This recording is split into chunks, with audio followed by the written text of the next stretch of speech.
Ahí estamos. Disculpen, no sé qué pasó, que se cerró. Profe, mientras la gente se entre como anfitrión y salga, va a colgar la reunión. Ah, listo. Igual ya yo reclamé el rol de anfitrión y ya cambié el link en el aula, así que no debería aparecer ningún coanfitrión más, básicamente. Yo me metí desde el link y sigo apareciendo como anfitrión desde Es el raro, link nuevo. Si ves es en raro porque puse participantes el hay un link. montón. Es Si raro miras porque yo puse el link que me pasaron ustedes y edité el posteo en ese sentido. Edité y puse el link que me pasaron ustedes recién, que teóricamente era el de alumno. A ver, a no ser que. No, no voy a hacer la macana de hay entrar de vuelta seis, porque Yo si no. envié hay ahora seis y coanfitriones en este momento. yo envié acá en el Zoom el Sí. ID porque para mí me funcionó bien así, entrando no con el link, pero con los números. Ah, claro, acá me apareció con. Está bien, igual me puse como anfitrión exclusivo y plenipotenciario. Quiero ver si puedo. Mira, voy a hacer así. Retirar permiso. ah, Retirar permiso. O sea, van a quedar, pero no van a quedar más como coanfitriones. ¿Hasta dónde escucharon que estaba diciéndole yo? Del Dijiste tiempo que de la puede nafta. tardar hasta 6 horas, ¿no? Para dar efectos en Sí, pulmón. esto lo voy a dejar ahí. Puede tardar hasta 6 horas, sí, en dar los efectos respiratorios, los efectos pulmonares. Entonces, lo importante con esto es tomarlo en cuenta a la hora del alta del paciente. Que uno no le dé el alta a la hora o las 2 horas, que el paciente esté en control 6 horas, post 6 horas que se haga una placa de tórax y en base a eso, si no tiene disnea, no tiene clínica, la placa está bien, ahí sí tenga el alta el paciente. ¿Sí? La otra cuestión con lo que es tratamiento agudo de hidrocarburos es si un paciente tiene una ingesta de hidrocarburos que clínicamente no está siendo grave, uno espera alrededor de 2, 3 horas posterior a la ingesta y empieza con lo que son líquidos fríos fraccionados. ¿Sí? Que lo que uno hace es, en un paciente leve, que uno ve que no está teniendo más complicaciones, después de darle el protector gástrico, después de pasarle el omeprazol, después de pasarle un Reliberan para bajar lo que son las náuseas, es darle algo de líquido frío. Bien, con un vasito de agua, ¿sí? Que tome un sorbito y que evalúe lo que es tolerancia, a ver si aguanta los 15 minutos, cada 5, 10, 15 minutos que vaya tomando. Si el paciente tolera la vía oral, o sea, si puede tomar agua, si puede comer, etcétera, etcétera, eh, el paciente podría seguir adelante. ¿Sí? O sea, es un motivo más para pensar en el alta del paciente. Si se cumplió el tiempo de control necesario, si el paciente puede comer, puede tomar agua, etcétera, etcétera. ¿Sí? Doc, eso no lo habíamos visto. Entonces, al paciente sí se le puede dar protector gástrico y Reliberan. Eso se le Claro. puede dar vía oral o, si no puede, se le puede dar por vía En, intramuscular. en general, el paciente que entró agudo por una ingesta de nafta, por ejemplo, endovenoso uno le va a dar un Reliberan, le va a dar un omeprazol, inclusive carga de omeprazol, vieron que son las 2 ampollas la carga de omeprazol. Uno va a hacer eso. ¿Para qué? Para bajar los síntomas. Es normal que el paciente tenga náuseas. Si el paciente tomó un hidrocarburo y vomita, ¿qué puede pasar? Se broncoaspira. Que se broncoaspire. ¿Sí? Ahí vi que alguien hablaba con micrófono cerrado para hablar. Cuando hago pregunta, ábranlo porque si no, no escucho. Pero sí, puede pasar que se broncoaspire. Ese es el riesgo y queremos evitar justamente que se broncoaspire con el tema de lo que es vómitos. ¿Sí? Y eso es lo que vamos a hacer de inicio. Si vemos que el paciente es leve, si vemos que el paciente no tiene grandes lesiones gastrointestinales, a lo sumo vamos a iniciarle lo que es la ingesta de líquidos lentamente, lo que es la ingesta de comida lentamente. ¿Sí? Profe, o sea que si el paciente tiene una sintomatología leve, se esperan 2 o 3 horas, se dan líquidos fríos y se le puede administrar Reliberan y 2 ampollas de omeprazol. ¿Es así? Sí, la única cosa que corregiría es que la ampolla de omeprazol y la ampolla de Reliberan se aplican apenas llega el paciente como tratamiento sintomático. No se esperan Eh, las 2 o 3 horas, sino que eso es de No, una. no, porque eso lo haces endovenoso y justamente lo que va a hacer es bajarle los síntomas al paciente. Algo que puede pasar es que un paciente leve, si está con mucha náusea, con mucha molestia, le cueste más reiniciar la vía oral, aunque esté bien, por eso.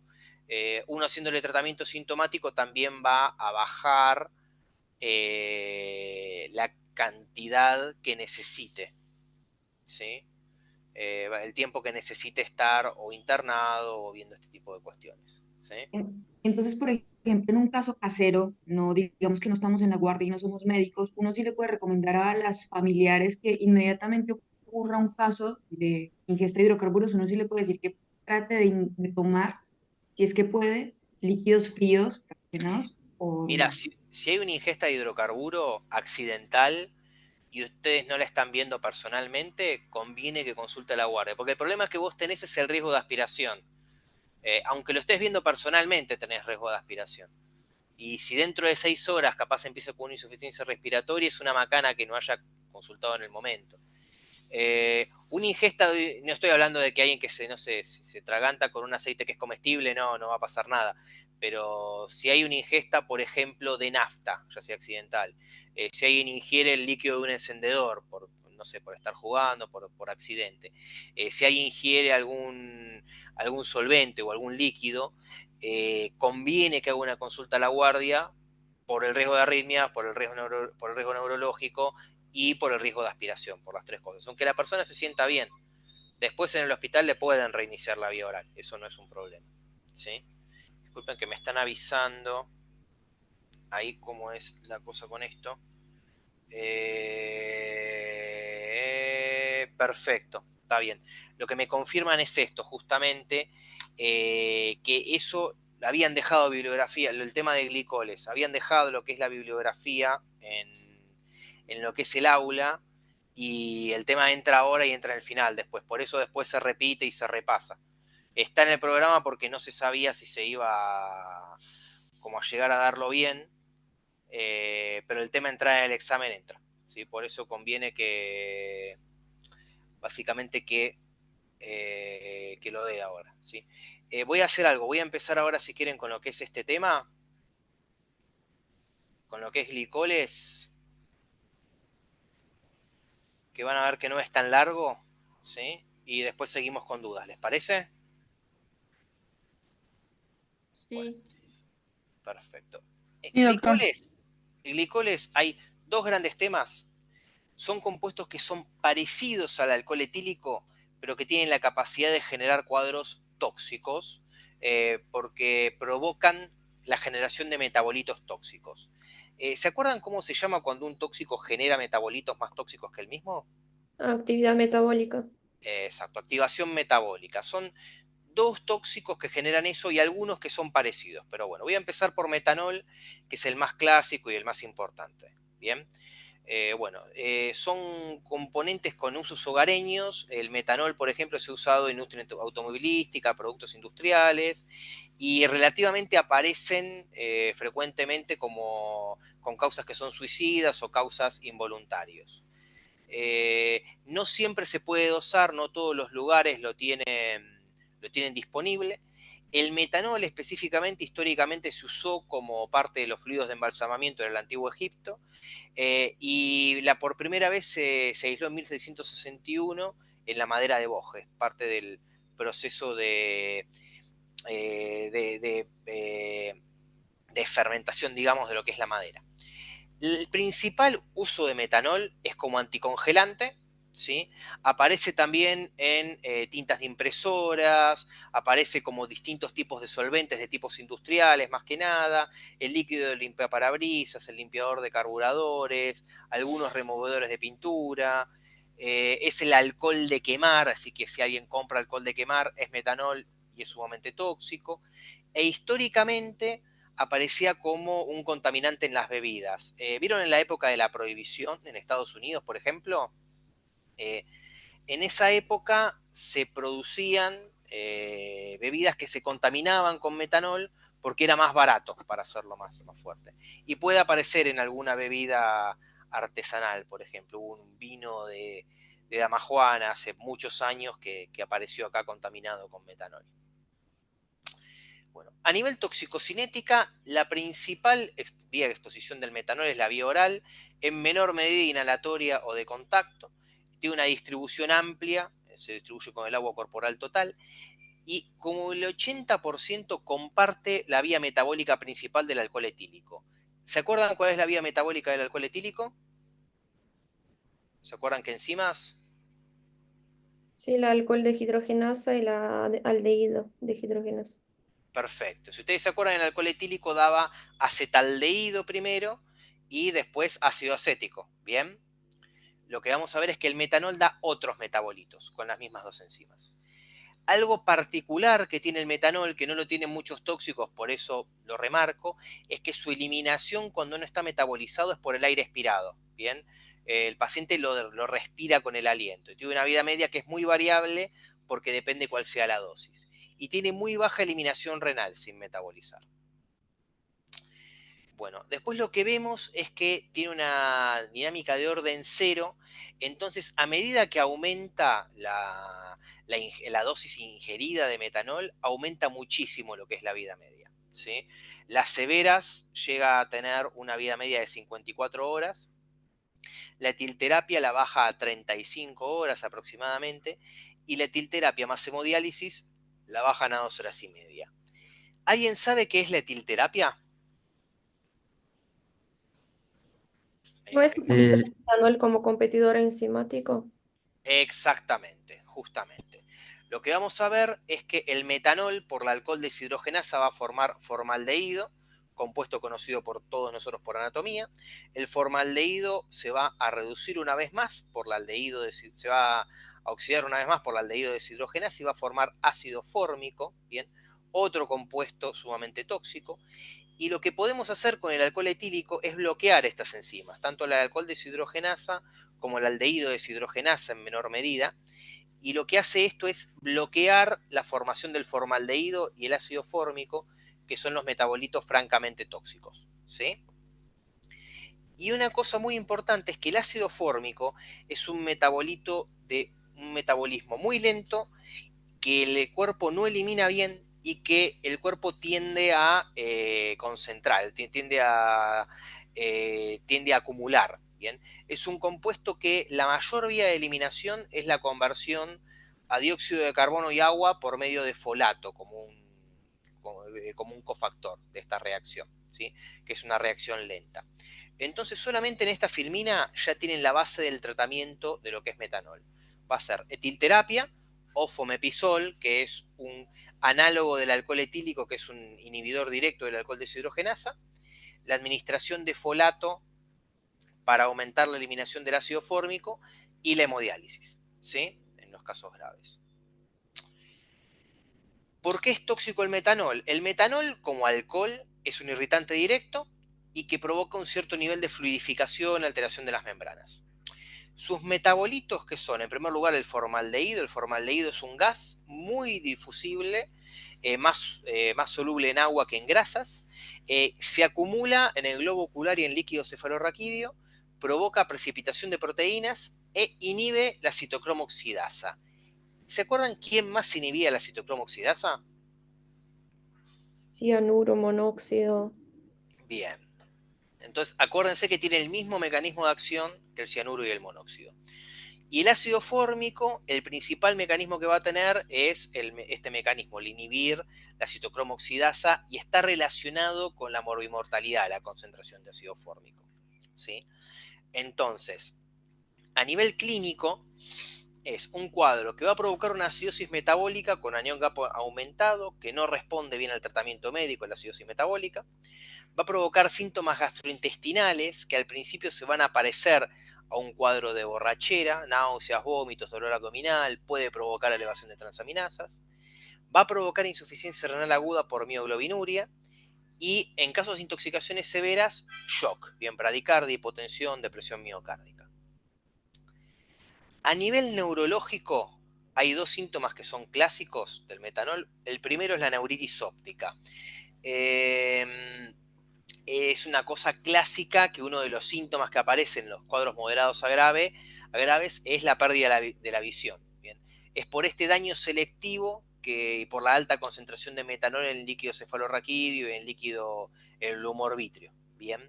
Entonces va a provocar hipoxia histotóxica a nivel retiniano del nervio óptico, neuritis óptica, el paciente deja de ver, puede ser un motivo de consulta en intoxicaciones moderadas a graves.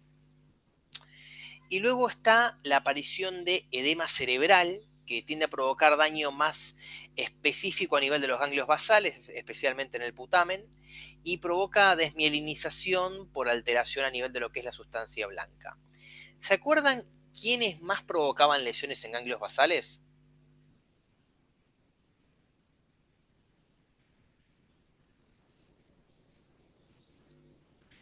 Por ejemplo, si yo les pregunto qué lesiones causa el monóxido a nivel neurológico.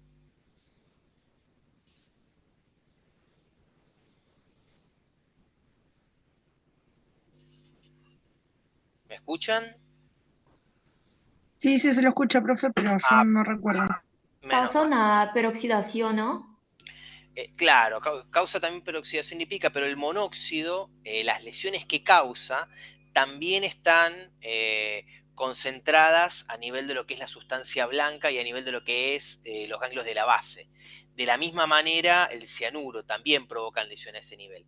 Por eso, son lesiones que son muy típicas de los compuestos que dan hipoxia histotóxica. Entonces, les sirve como para juntarlo todo. Los tres compuestos alteran la citocromo oxidasa, los tres compuestos pueden generar neurotoxicidad a ese nivel. Bien. De todas maneras, lo más grave que hacen es el edema cerebral, que es lo que puede llegar a matar a los pacientes intoxicados por metanol. A nivel diagnóstico, a nivel clínico nos permite sospecharlo. Los trastornos visuales, el cuadro gastrointestinal, la acidosis metabólica con anión GAP elevado. Bien, ¿qué acidosis metabólicas tenían anión GAP elevado? ¿Se acuerdan? Esto no es necesariamente tóxico. ¿Se acuerdan que la acidosis metabólica tiene anión GAP elevado y anión GAP normal? Que una era por ganancia de ácidos y la otra pérdida de bases. Bien, la acidosis con anión GAP elevado es por ganancia de ácidos, fundamentalmente. Entonces, si ustedes se fijan en diagnósticos diferenciales, bien, dentro de los diagnósticos que presentan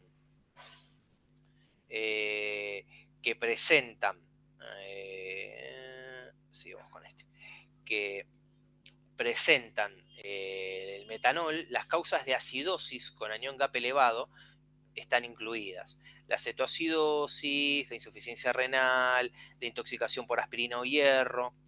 Y por otro lado están las sustancias que elevan el osmol GAP. Bien, que el osmol GAP, si ustedes se acuerdan, el anión GAP son los gases no medidos, los ácidos no medidos, bien, o sea, los aniones no medidos, menos es la medición de los aniones no medidos por medio de los aniones, aniones que uno puede medir más, digo, menos lo que se mide, bien. En este caso pasa lo mismo con el osmol GAP. Está la osmolaridad calculada menos la osmolaridad medida. ¿Sí? Cosa importante, los alcoholes, en este caso el metanol, son osmóticamente activos, no así los ácidos como el ácido fórmico. ¿Sí? Entonces, cuando empieza la intoxicación, en los cuadros iniciales, vamos a ver un osmol GAP elevado y un anión GAP normal, porque vamos a tener mucho metanol y no vamos a tener ácido fórmico. A medida que aumenta el tiempo desde la ingesta y llega a un cuadro más severo y más tardío, vamos a tener un anión GAP elevado por alta presencia de ácido fórmico y un osmol GAP normal porque se metabolizó prácticamente todo el metanol. ¿Eso se entiende? Sí. Más o menos. Bárbaro. Más o Acuérdense, menos. la idea con el tema del osmol GAP y el anión GAP, que siempre confunda a todo el mundo, los dos valores se miden igual. Siempre es la osmolaridad calculada menos la osmolaridad medida. El anión GAP es los aniones calculados menos los aniones medidos. ¿Sí? En ese sentido es parecido. Hasta el valor normal es igual, es 10 miliosmoles o 10 miliequivalentes. ¿Sí? ¿Cuál es la diferencia? El metanol es osmóticamente activo. Entonces, cuando hay una ingesta de metanol, vamos a tener un osmolito, que es el metanol, que es externo al cuerpo y que va a hacer que dé un osmol gap elevado. ¿Bien? En cambio, no vamos a tener ácido fórmico, que es el metabolito, porque todavía no se metabolizó. ¿Sí? Vamos a tener un momento intermedio en donde se está metabolizando y vamos a tener alteración de ambos valores. Y en los cuadros más tardíos vamos a tener mucho ácido fórmico, que es un ácido extraño al cuerpo, entonces se eleva el anion gap, y prácticamente nada de metanol porque ya se metabolizó. ¿Se entiende? Por eso es que va a haber esta curva. ¿Por qué es importante esto? Uno, al paciente que ingresa con una sospecha de intoxicación, además de medirle el metanol, lo que le va a pedir son los valores necesarios para el anion gap y para el osmol gap. ¿Sí? Porque de esa manera podemos saber en qué momento de la película estamos. Si estamos en este momento, es un paciente que tiene una intoxicación temprana. ¿Qué tanto creen que le va a servir la etilterapia a este paciente? Mucho, porque no, todavía no se ha convertido en ácido fórmico. Perfecto. Y en cambio, a este paciente, que ya tiene mucho ácido fórmico, No, ya no, porque ya se convirtió todo, el metanol. exacto. Ojo, va a ser menos útil, lo vamos a hacer igual, porque al ser tan grave la intoxicación, si uno tiene una chance de evitar que se forme algo de ácido fórmico, uno igual va a hacer la etilterapia. Pero estos pacientes son candidatos a hemodiálisis de cabeza, ¿sí? Profe, una pregunta. ¿Puede ser que el paciente se presente, bueno, tú lo dijiste, con acidosis metabólica, pero que sea de origen desconocido, esa acidosis metabólica? Es un buen caso clínico y sí. De hecho, no lo vi yo, pero tuve compañeros que vieron un caso que lo llamaron de una terapia intensiva, no voy a decir de dónde, por un paciente que había ingresado por un deterioro del sensorio, que tenía una acidosis con un manejo muy complejo, que no entendían por qué tenía una acidosis, porque era una acidosis con gap elevado, que no tenía una fuente descubierta, digamos, y no pudieron medirlo, pero una vez que el paciente se trató y se dializó, etcétera, etcétera, al responder refirió haber ingerido metanol. Entonces es una causa de acidosis metabólica desconocida. ¿Sí? Profe, ok, y cuando Sí. habla de que la brecha aniónica es elevada, ¿se refiere al aumento del anion gap? Exactamente, el aumento del anion gap, Ok, gracias. que va a estar elevado en los cuadros o ya intermedios o ya tardíos, ya cuando tuvo tiempo de metabolizarse ese metanol. Bueno, dentro del Profesor, laboratorio, sí, yo no entendí muy bien lo que es la etilterapia. ¿Vamos a utilizar etanol o fomepizol, que yo leo acá, para que no exacto, tenga la formación de los metabolitos tóxicos, ¿cierto? perfecto. Ahora voy a eso, pero sí, Ah, el perfecto, entonces, objetivo es bien. ese. El objetivo es Muchas ese. gracias. No, igual voy a hablarlo, pero el objetivo es exactamente ese, sí que lo entendiste perfecto. En laboratorio, cosas que son importantes. Se puede medir generalmente el metanol en sangre. En algunos lugares el metanol en orina, pero el valor más útil es el metanol en sangre. Con 25 o más hablamos de un caso por lo menos moderado, ¿sí? Pero si ya es positivo, ya tenemos un valor para confirmar el caso. El resto del laboratorio es importante por la posibilidad de aparición de insuficiencia renal que puede provocar alteraciones del medio interno. De todas maneras, el ionograma con cloro lo necesitamos para el anion gap y para la osmolaridad, entonces olvídense. El hepatograma puede estar alterado, puede haber acidosis láctica agregada. Acuérdense que si tenemos ácido fórmico y tenemos inhibición de lo que es la respiración aeróbica por inhibición del acitocromo, vamos a tener una acidosis láctica arriba, ¿no? ¿Se entiende por qué, no? Sí, sí. Está bien. La amilasa puede estar alterada y le pedimos una alcoholemia de entrada, una etanolemia a estos pacientes. Primero porque es frecuente la coingesta, es muy frecuente algún paciente con un consumo problemático de alcohol que mezcle el alcohol con algo o que tome algo parecido al alcohol, bien, para reemplazarlo si no pudo conseguirlo fácilmente. Entonces nos sirve tener una alcoholemia de entrada, porque cuando hagamos etilterapia vamos a tener valores objetivos de alcoholemia, ¿sí?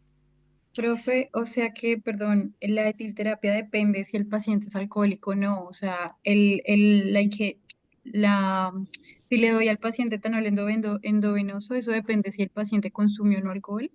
Ojo, si el paciente consumió metanol y tiene indicación de etilterapia, se lo damos a todos. Lo que va a cambiar es la dosis de alcohol. Ok.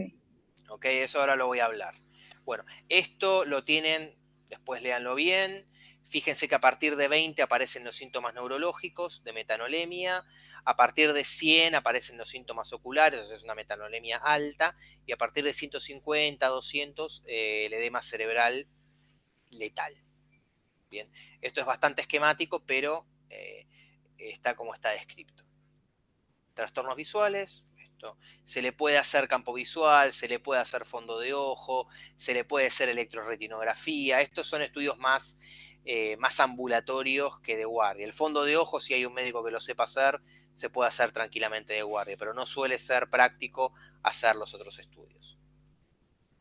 Bueno, tratamiento. En primer lugar, tratamiento de sostén. Si el paciente tiene deterioro del sensorio y hay que proteger de la vía aérea, se intuba, eso es una posibilidad. La colocación de acceso endovenoso y cristaloides como solución fisiológica. Es importante la oclusión ocular, especialmente en pacientes intubados. El objetivo de esto es bajar el estrés oxidativo por luz que golpea los ojos. La luz, en lo que es la retina, en estos casos tiende a empeorar la secuela posterior de lo que es la ceguera. Carga de omeprazol 80 miligramos y después 40 miligramos por día. El aporte de ácido fólico, específicamente ácido folínico, se da, que es la versión endovenosa del ácido fólico, es la leucoborina, bien, no importa la dosis, pero sepan que sea leucoborina. ¿Por qué damos leucoborina? ¿Se acuerdan?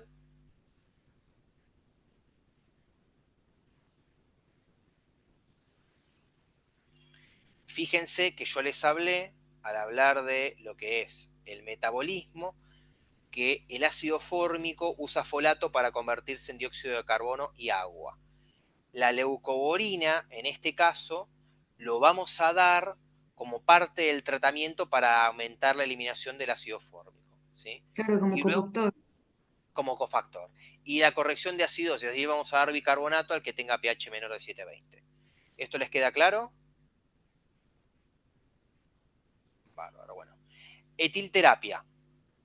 El fundamento, como bien dijeron varios de ustedes, pero lo repito, es evitar la activación metabólica del metanol. La idea es que la alcohol deshidrogenasa y el aldehído deshidrogenasa estén metabolizando etanol, que provoca metabolitos menos tóxicos, mucho menos tóxicos que el metanol. Estas son las indicaciones. Si tenemos una metanolemia positiva, o sea, mayor a 20, o una ingesta mayor de 0,4 miligramos kilo, esto es muy difícil de medir. Fíjense que es 20 mililitros de metanol para un adulto, es una cantidad muy baja. Para que se den una idea, ¿saben cuánto tiene un vaso de agua más o menos?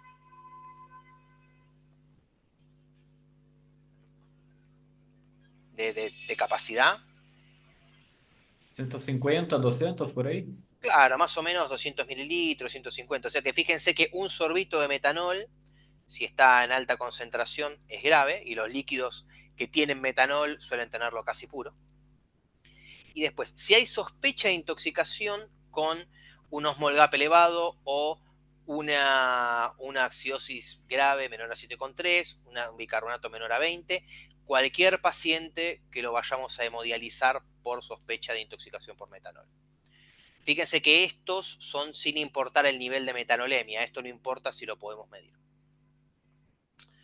Bueno, se puede dar endovenoso, se puede dar por vía oral. Por vía oral es como lo solemos dar al 20%. La preparación, lo que se suele hacer para hacerlo más tolerable por el paciente es un destilado al 40%, como vodka, por ejemplo, diluido al 50% en jugo, ¿sí? Como para que el paciente tolere mejor la ingesta, porque es bastante lo que toman. El objetivo es una alcoholemia de 100 miligramos kilo, y fíjense que las dosis que uno le va a dar dependen de si el paciente tiene consumo problemático de alcohol o no tiene consumo problemático de alcohol. Esto es para endovenoso. Lo que se hace generalmente es hacerle controles horarios e irle dando tragos por hora de acuerdo a cómo venga la alcoholemia, ¿sí? Y las complicaciones es la tendencia a la hipotensión y cualquier complicación de un paciente intoxicado agudo por alcohol, ¿sí? Y son pacientes que requieren ingreso a terapia intensiva. ¿Alguna duda con esto? Profe, ¿y la hemodiálisis? Bueno, Fomepisol, ahí vamos con hemodiálisis. Tranqui, que todo está fríamente calculado. Hemodiálisis inhibe competitivamente también al alcohol deshidrogenasa. Es más caro, pero tiene ventajas a nivel de que no provoca, tiene mejor perfil de efectos adversos. No está disponible en Argentina, ¿sí? Y ahora sí, hemodiálisis. ¿A quiénes le hacemos hemodiálisis? Pacientes que tengan más de 50 miligramos por decilitro de metanol, bien. O pacientes que tengan síntomas visuales, convulsiones, coma, insuficiencia renal, ácido fórmico, si está disponible el dosaje, no suele estarlo, mayor a 20, y la acidosis menor a 7,3 que no responda al bicarbonato, ¿sí? Se suspende cuando la metanolemia es menor a 25 y cuando se hace hemodiálisis, la etilterapia se aumenta en un 30% la dosis, ¿sí? Por entonces, si el paciente recibía, por ejemplo, 300 miligramos, que es un montón igual, pero bueno, pongamos que recibe 300 miligramos por hora, bueno, vamos a tenerle que dar 400 miligramos por hora, por ejemplo, así como para hacer un número redondo. ¿Alguna duda con esto? Fíjense que es un alcohol que comparte la vía metabólica con el alcohol etílico, entonces la vía metabólica es la misma. Tiene dos metabolitos tóxicos que un poco los conocen, porque el formaldehído todos lo conocemos, aunque sea el olor. Formaldehído, ácido fórmico, que causan hipoxia histotóxica. El tratamiento va a ser el ácido folínico o leucoborina como cofactor, la etilterapia y la hemodiálisis en estos casos, ¿sí? Para aumentar la eliminación. Clarito. ¿Alguna duda? Sigo si no con etilenglicol. Que estamos bien. Vale. Vamos a tener tiempo para el resto de las dudas. Todo. Etilenglicol, parecido al metanol con algunas cositas distintas. Bueno, el principal uso es anticongelante en motores y líquido de freno. Yo vi un etilenglicol que fue por una ingesta accidental de líquido de frenos, ¿sí? Salió bien con etilterapia. Algunos solventes de pinturas, algunos detergentes, algunas tinturas. Bien. Son compuestos que tienen un olor más bien dulzón, este tipo de compuestos, los glicoles, ¿sí? Alta absorción oral, una distribución similar con el metanol, comparte la vía metabólica principal del etanol y una vida media de 11 a 18 horas. ¿Qué es lo importante de esta vía? Bien, lo importante de esta vía es que también se puede inhibir por lo menos los primeros pasos con el alcohol etílico. Va a dar la vía de los ácidos glicólicos, el ácido glicólico fundamentalmente. Estos metabolitos que son intermedios, el ácido glicólico, el glioxal, esos no importan. Lo que a ustedes les importan es que lo que se va a formar es ácido oxálico, ¿sí? El oxalato. Bien. Todos estos, el glicaldehído, todos estos metabolitos no les importan. Les importa que comparte la vía metabólica con el etanol y que el metabolito que se va a terminar formando es el ácido oxálico. ¿Ok? Porque es un poquito más vueltera, pero para hacérselo sencillo. ¿Qué es lo que pasa? El ácido oxálico es un compuesto que tiene una gran afinidad por el calcio, entonces va a quelar calcio y puede provocar hipocalcemia y puede provocar insuficiencia renal por precipitación, ¿sí?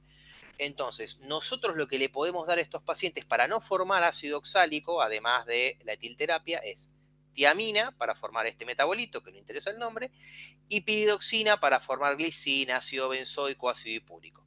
Bien. Entonces, fíjense que al igual que con metanol tenemos etilterapia, tenemos cofactores, que para el etilenglicol es la tiamina y la piridoxina o el magnesio, y vamos a tener también indicaciones de hemodiálisis, ¿sí? Para evitar la formación de ¿qué? De ácido oxálico, que es un ácido igual que el ácido fórmico. Entonces, el estadio 1 es un estado de ebriedad similar al alcohol, puede provocar deterioro del sensor y síntomas gastrointestinales, El ácido oxálico provoca la formación de los cristales de oxalato de calcio y esto puede provocar hipocalcemia que, recordando clínica médica, podía dar tetania, podía dar prolongación del QT y en este caso puede dar insuficiencia renal aguda por precipitación de los cristales. Bien. El estadio 2 puede haber edema agudo de pulmón, puede haber taquicardia, puede haber cianosis y lo último que se ve es la insuficiencia renal aguda por la precipitación de los cristales. A nivel diagnóstico, eso estamos todos bien, ¿se entendió todo? Sí. Bárbaro. Pero no. Esto me pasa por... Acá. Perdón. A nivel diagnóstico, fíjense que es muy similar al laboratorio de metanol, que es lo que se va a agregar la búsqueda de cristales de oxalato de calcio en orina y que le vamos a pedir calcemia a este paciente. ¿Por qué le vamos a pedir calcemia? Por la posibilidad de que haga una hipocalcemia. Fíjense que los valores son iguales que en metanol, 25 o mayor, ya hablamos de cuadros tóxicos. Tratamiento. En primer lugar, en medidas generales, agregamos el manejo de la hipocalcemia, bien, que se puede dar una carga de gluconato de calcio. Eso es un tratamiento sintomático de hipocalcemia igual que en clínica médica. Se le da tiamina y piridoxina, se le da ácido fólico, magnesio, esto en segundo lugar. La etilterapia tiene las mismas indicaciones que en metanol, bien, si tienen glicol en sangre mayor a 20 o ingestas importantes o síntomas. Y la hemodiálisis con etilenglicol mayor a 50, igual que metanol, edema pulmonar, insuficiencia renal, trastornos hidroelectrolíticos. ¿Alguna duda con esto? No, profe. Bien. Profe, una pregunta. En el alcohol metílico, anteriormente, que Sí. había que suspender la etilterapia cuando era valores cerca de 25, ¿es porque ya deja de ser tóxico?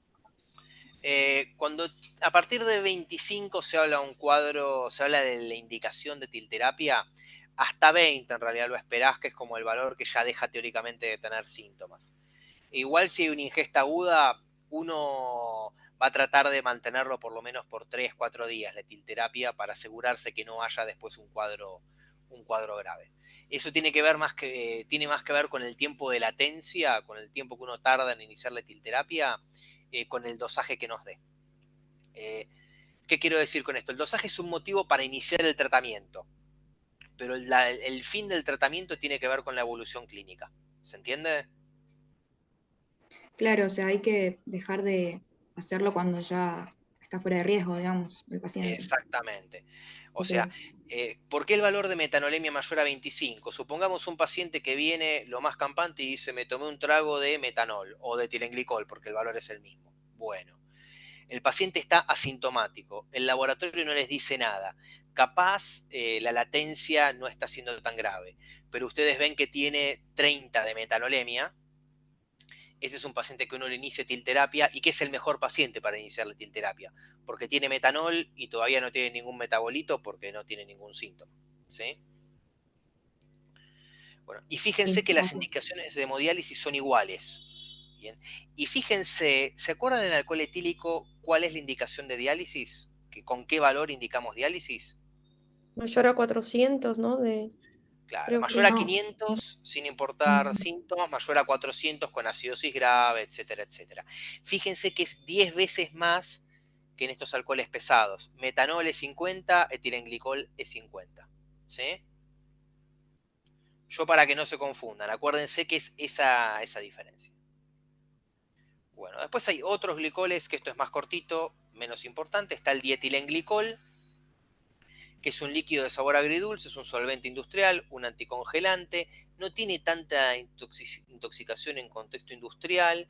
Hubo un caso de caramelos de propóleo contaminados con dietilenglicol que ocasionó 25 muertes, eso es en el año 92, bien, fue el caso de los caramelos de propóleo contaminados, ¿sí? La clínica es similar a lo que es el etilenglicol, lo que se agrega es un tercer estadio con insuficiencia hepática y un estadio 4 con cuadros neurológicos. Es mucho más nefrotóxico que el etilenglicol, pero no produce acidosis metabólica y no se metaboliza ni ácido oxálico ni ácido fórmico. Tiene un mecanismo de toxicidad no muy entendido, el di-etilenglicol. ¿Sí? tiene este tipo de cuadro. Bien, termina provocando la generación de ácido 2-hidroxiacético, si bien no tiende a generar tanta acidosis. No tiene mucha, no está, se hace etilterapia, pero de todas maneras no está clara su eficacia. Y lo más urgente y lo que se hace en dietilenglicol es hemodiálisis, ¿sí? Es la principal vía de eliminación y es lo que está más indicado. Se haría etilterapia, pero en caso de una ingesta con clínica moderada grave, hemodiálisis seguro. Luego está el isopropanol, que es uno de los tipos de alcohol en gel que está dando vueltas. Tiene muy poca absorción transdérmica, pero puede pasar en casos extremos. Y tiene absorción oral, se metaboliza a acetona.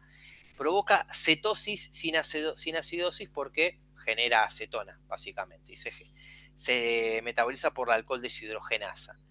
Puede dar gastritis hemorrágica, puede dar nefrotoxicidad. No está comprobada la utilidad de la etilterapia, suele mejorar con tratamiento sintomático, el isopropanol, cuando hay una ingesta. Bueno, y eso es lo que es alcoholes pesados, que vieron que no es tanto, lo más escamoso es acordarse de las indicaciones de hemodiálisis, acordarse por qué se hace etilterapia y acordarse este temita de los MOLGAP, ANIONGAP, ¿sí? ¿Alguna duda con esto o quieren que pasemos a otros temas? Sobre el etanol, alcohol etílico, dijiste, profe, en esta clase ahora? Claro, alcohol etílico entra lo que se habló en la clase, bien. ¿Qué es lo que pasa? Lo tocamos de refilón con glicoles, porque es parte del tratamiento en este caso. Es un caso de un tóxico que usamos para tratar, ¿sí? De alcohol etílico, ¿tienen dudas de qué es lo que tienen que saber de alcohol etílico? Sí. Bien. Primero, acá en la filmina lo tenemos, pero ¿qué toxíndrome genera en forma aguda el alcohol etílico? Cuando hay una ingesta aguda de etanol. Hipnosedante.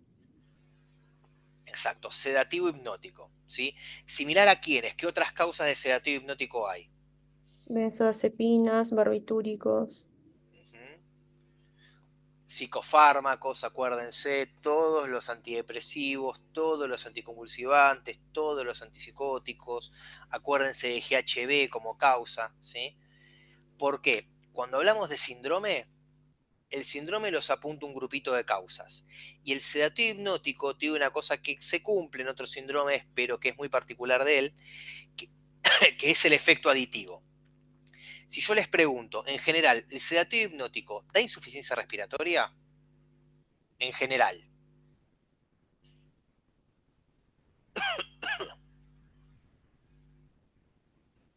Sí, hay un problema para...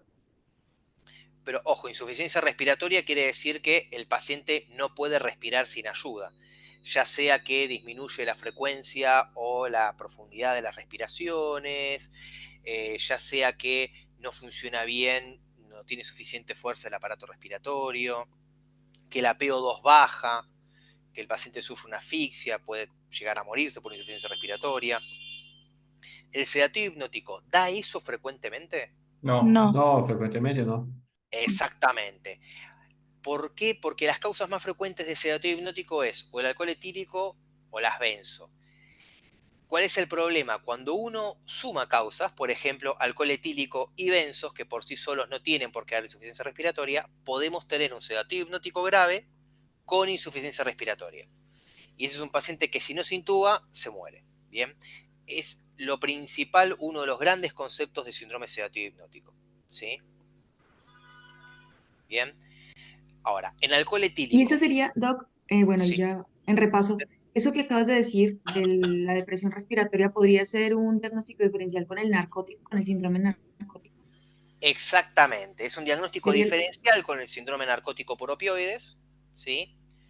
Que lo que los va a diferenciar son, en primer lugar, los ruidos hidroaéreos, en segundo lugar, la miosis, que no tiene por qué ser tan puntiforme, si bien puede serlo tanto en alcohol como en benzodiazepinas, como en otras cosas de sedativo hipnótico, y en tercer lugar, lo epidemiológico, ¿sí? Si un paciente entra desde la calle, traído con aliento etílico, con un sedativo hipnótico, con un par de blisters de medicación en el bolsillo, uno piensa de entrada sedativo hipnótico y después mira los blisters a ver qué eran, buscando que no vaya a ser algún opioide, que no vaya a ser más grave. Pero uno primero piensa en sedativo hipnótico. Ahora, si tiene mucha sedación, si tiene mucha insuficiencia respiratoria, si da mucho para la clínica de narcótico por opioides, uno se inclinaría por el narcótico por opioides. ¿Y qué hace uno con un narcótico por opioides? ¿Qué hay que hacer? Naloxona no se le da. Naloxona. Si tenemos dudas, hacemos naloxona. Si la naloxona no anda, el paciente se intuba, ¿sí? Y si la naloxona no anda, es que muy probablemente no era un narcótico por opioides, era alguna otra cosa que no estamos viendo. Acuérdense que esto cuando vean opioides, que todavía es para el parcial que viene opioides, si no me equivoco, ¿no? Sí. Sí, es el parcial que viene, no entra en este. Cuando vean opioides, lo que van a ver es que el esquema de administración de naloxona, que no lo hablamos ahora específicamente, tiene el mismo tiempo que uno tarda en preparar la secuencia rápida de intubación. Entonces, la idea con esto es que haya un médico al lado del paciente pasándole la naloxona, mirando el tiempo, le pasando la naloxona, mirando el tiempo, y otro con enfermería preparando la intubación del paciente, ambuceándolo, preparando el tubo, preparando el respirador, etcétera, etcétera. Si el paciente se despierta antes, era un narcótico por opioides, nos ahorramos un tubo y estamos todos felices. Si el paciente no se termina, al finalizar la administración de naloxona, se intuba y se empiezan a buscar otras causas. Porque es raro un narcótico que no ande en naloxona, ¿sí? ¿Queda claro eso? Sí, perfecto. Lo único son los ruidos hidroaéreos eran negativos en el narcótico o en el sedativo. En el narcótico. ¿Y En el por qué son narcótico. negativos en el narcótico? Pensémoslo.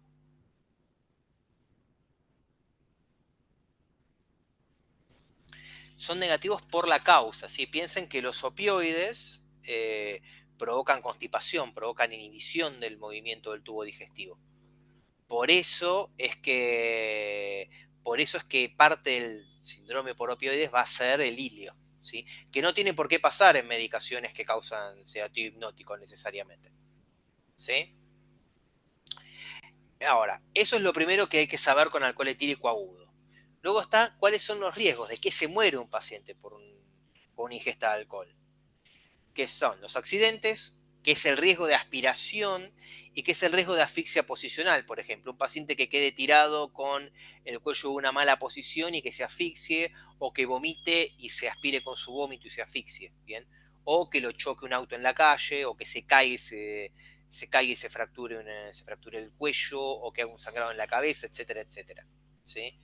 Si ustedes saben los riesgos de muerte, saben qué le tienen que pedir.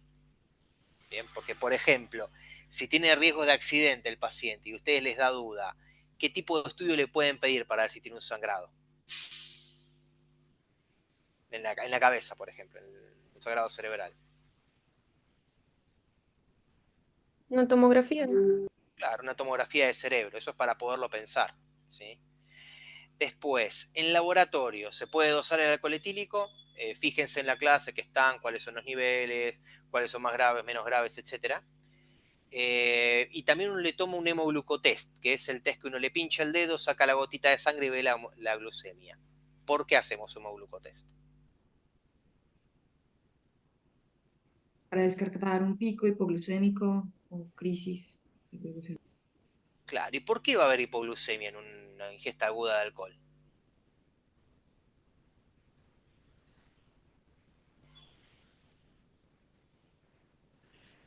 Eso, relean la clase. El alcohol, si ustedes ven lo que es el metabolismo del etanol, que vamos, un minuto, cambiamos la filmina, fíjense que el alcohol deshidrogenasa y el aldehído deshidrogenasa generan NAD reducido, generan NADH. Esto es verdad para todos sus sustratos, incluido el alcohol etílico. Al haber aumento de NADH, de NAD reducido, se inhibe la vía de la gluconeogénesis. Así que una vez que el paciente gasta su glucógeno, no va a tener manera de tener nueva glucosa y va a terminar va a terminar con una hipoglucemia. Especialmente pacientes que no hayan tenido una ingesta cercana. Si el paciente pudo comer algo en las últimas horas o tiene un buen estado nutricional, capaz no la tiene, pero es una posibilidad la aparición de hipoglucemia, ¿sí? Y esto tiene importancia porque es un diagnóstico diferencial de deterioro del sensorio. Si el paciente tiene una glucemia de 30, es entendible que esté inconsciente. Quizás haya tomado alcohol, pero quizás lo que nos está dando la inconsciencia es la glucemia, ¿sí? Por eso el tratamiento va a ser sintomático.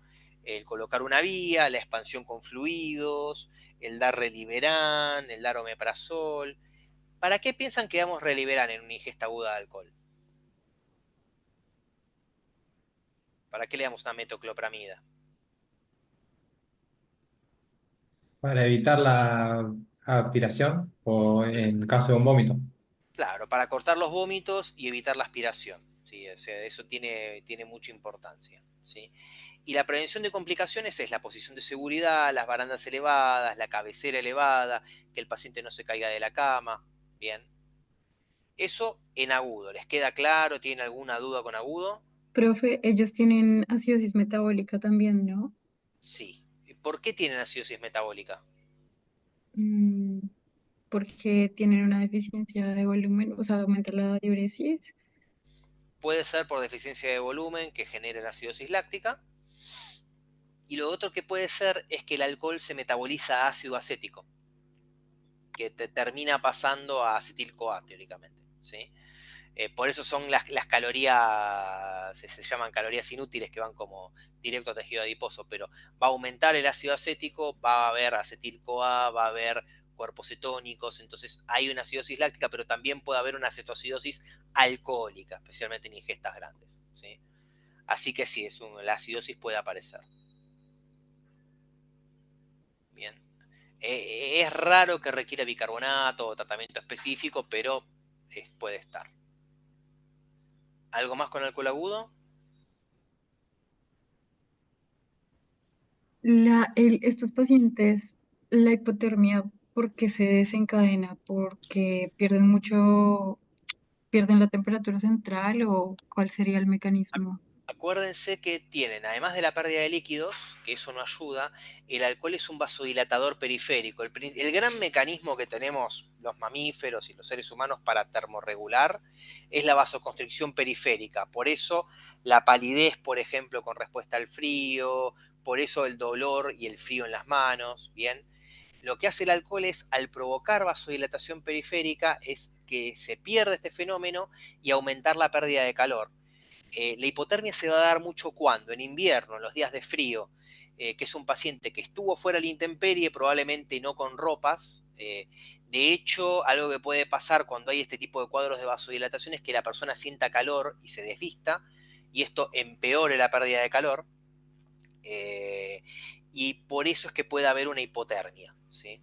En lo que es el caso de alcohol. ¿Sí? ¿Se entiende? Sí, sí, profe, gracias. Bárbaro. ¿Sí? Y acuérdense, con la hipotermia el tratamiento va a ser taparlo. Eso sí es algo que se le puede decir a alguien que salga, por ejemplo, que no hay que mojar a los pacientes que están alcoholizados. Vieron que una de las maneras de despertarlo, de las maneras caseras, era tirarle agua, por ejemplo. Eso es algo muy malo porque empeora la pérdida de calor.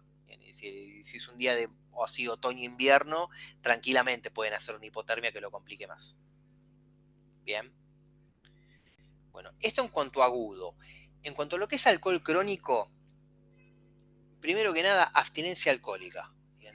Acuérdense que da un síndrome simpático mimético, acuérdense que las abstinencias son cuadros de rebote. Bien, son cuadros que son agudos o subagudos, ¿sí? Que se dan cuando uno suspende o disminuye la dosis del tóxico que causa la adicción, y que son cuadros que tienen clínica con tendencia a ser opuestas a la clínica que causa la sustancia. Entonces, la abstinencia alcohólica da un simpático mimético que es sumamente distinto del sedativo hipnótico que da el alcohol agudo, ¿sí? ¿Se acuerdan por qué, cuál es la fisiopatología en la abstinencia alcohólica?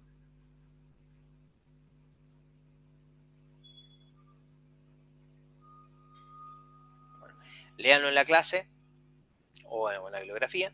Lo importante de la abstinencia alcohólica es que el alcohol crónicamente, como es un agonista GABA, provoca down regulation de los receptores GABA, y por otro lado, como es antagonista de glutamato, o sea, NMDA provoca upregulation NMDA.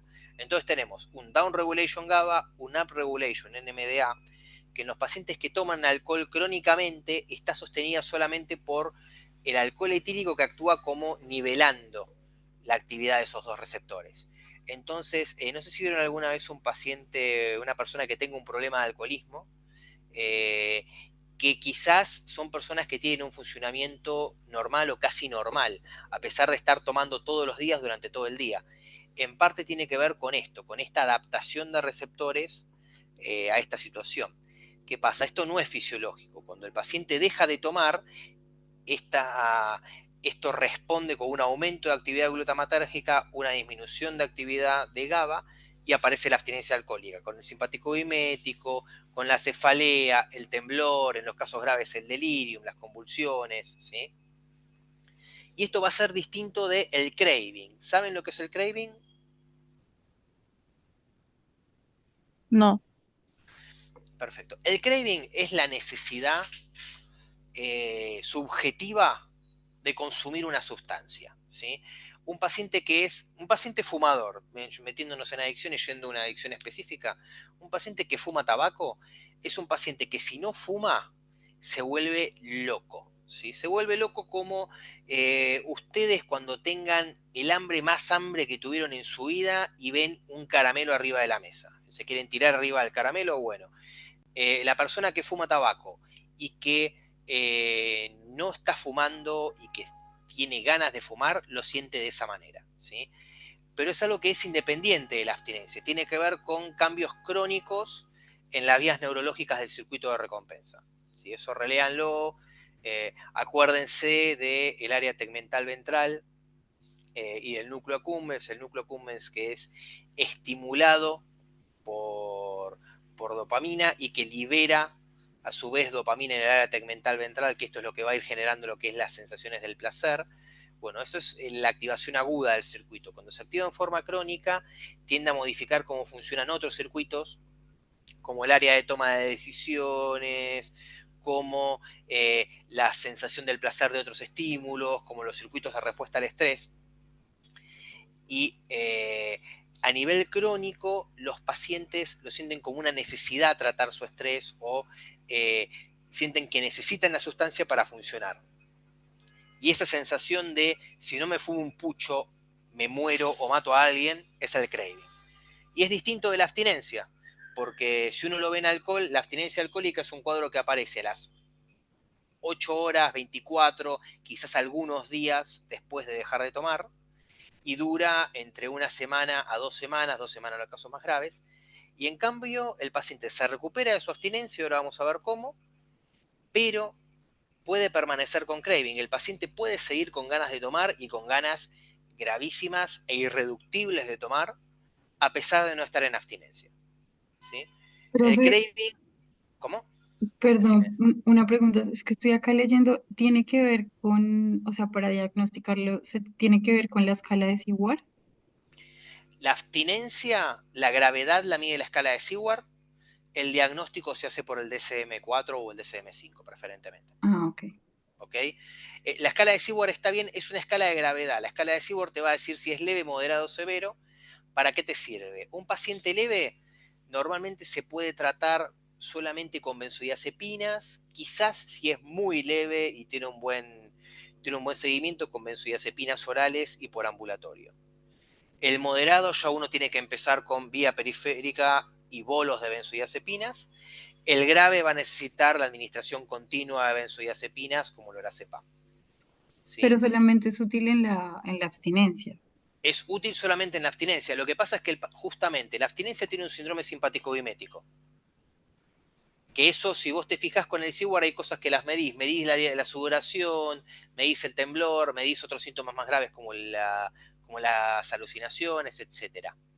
El paciente con craving no tiene nada simpático mimético. Es un paciente que tiene pupilas isocóricas y reactivas, no tiene temblor, o si tiene algo de temblor esencial, no está hipertenso, no está taquicárdico, no está sudoroso, pero vos le preguntas, ¿qué querés hacer? Me quiero tomar todo lo que hay en el bar.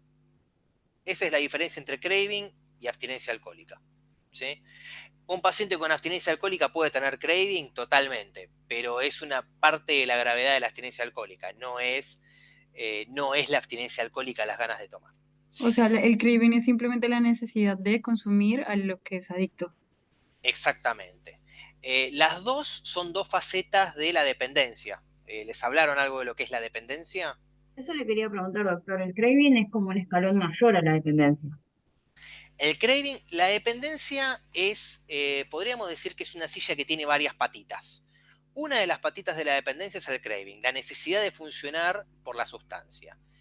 Si uno lo mira, puede tener necesidad porque no puede vivir sin el placer que le genera el alcohol o cualquier sustancia que tome, o puede ser que tome alcohol para evitar el malestar de no tomarlo, ¿sí?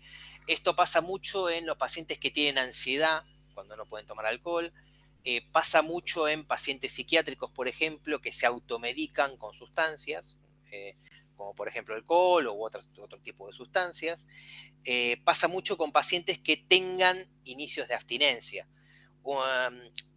¿Vieron? ¿Les hablaron del score de Cage en clase? Es un score rápido de 4 preguntas para consumo problemático de alcohol. La última pregunta es el eye opener. No importa, no se vuelvan locos, pero la última pregunta es el eye opener, que son los pacientes que toman a la mañana para poder iniciar su actividad del día para dejar de temblar. ¿Qué pasa? Son pacientes que las 8 horas de sueño o lo que duerman les alcanza para que su alcoholemia baje hasta un nivel tal que tengan síntomas iniciales de abstinencia. Entonces el paciente se levanta, sudoroso, con dolor de cabeza, sintiéndose mal, temblando, agarra una medida de lo que sea que toma, pum, la toma, se le fue el temblor, empieza su día, ¿sí? Y esos son pacientes con potencial de hacer abstinencia grave, ¿sí? La abstinencia grave genera, o sea, después de la abstinencia se puede generar el delirium tremens o es simplemente una complicación. El delirium tremens es el cuadro más grave de abstinencia alcohólica. Si quieren llamarlo de alguna manera, es el mayor estadio de la enfermedad. Bien. Cosas importantes con la abstinencia alcohólica. Las convulsiones, que son un criterio de gravedad, pueden ser la primera manifestación que tiene, ¿sí? Un paciente que toma alcohol y que tiene una convulsión y que no tiene historial de epilepsia, piense en abstinencia alcohólica, especialmente si por la historia se enteran que bajó o suspendió el consumo, ¿sí? Porque puede ser lo primero que hace el paciente que entra en abstinencia alcohólica. Y eventualmente con el correr de los minutos, horas o inclusive un día pueden pasar de una abstinencia leve a un delirium tremens, ¿sí? Uno teóricamente con la medicación lo que hace es tratar de que se vayan los síntomas, pero si uno no lo medica de entrada y no lo medica fuerte de entrada, puede llegar a escalar a un delirio, ¿sí? Y en tratamiento, esto me interesa hablarlo con ustedes. Vieron que el primer escalón para sedar al paciente con abstinencia alcohólica son las benzo, ¿no? Sí, sí. Bueno, ¿qué más podemos dar además de benzo? Además de benzodiazepinas. La tiamina. La tiamina, eso es para otra cosa, eso es para descartar para evitar la aparición de la ¿Se enfermedad. le puede dar antipsicóticos, un haloperidol? Bien, el haloperidol como principal, en general es el antipsicótico de elección en este caso.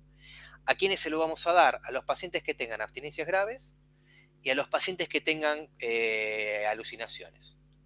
Ahí le agregamos el haloperidol a la benzo, ¿sí? Es un escaloncito más. Bien. Además de benzo, además de haloperidol, ¿qué más le podemos dar? Supongamos que ya lo tengo con dosis máxima de benzodiazepina, dosis máxima de haloperidol, el paciente sigue sintomático grave. ¿Qué le podemos agregar? Beta bloqueantes si tiene taquicardia. Error. Betabloqueantes no vamos a dar, ¿sí? Porque el simpático mimético, ustedes piensen que lo que va a tener es un aumento indirecto de todas las catecolaminas. Entonces, si nosotros hacemos un bloqueo de beta, podemos provocar aumento de la actividad alfa. Entonces, tranquilamente podemos tener o, o una hipertensión o una vasoconstricción periférica, bien, igual que eso es parecido a que con cocaína, por eso se evitan los beta bloqueantes. Profe, ¿y si es refractario a benzodiazepinas, entonces qué le damos? ¿Se acuerdan que hay unas medicaciones que son agonistas alfa 2 centrales? Entolamina. Ese es un antagonista alfa 1. No, no, estás pensando en la clonidina o la dexmedetomidina, que son agonistas de los receptores alfa 2 centrales.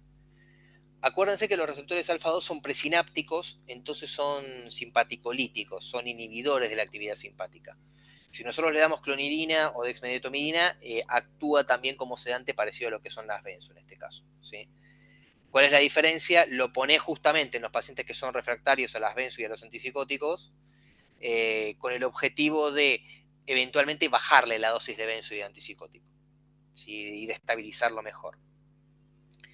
Y por último, si ninguno de estos pasos funciona, ahí se seda con propofol, se seda inclusive con barbitúricos en algunos casos, y esos son los pacientes que se intuban. Todos los pacientes de los pasos anteriores, teóricamente tendrían que estar con cabecera elevada, cuidando la vía oral, etcétera, etcétera, pero podrían no intubarse, ¿sí?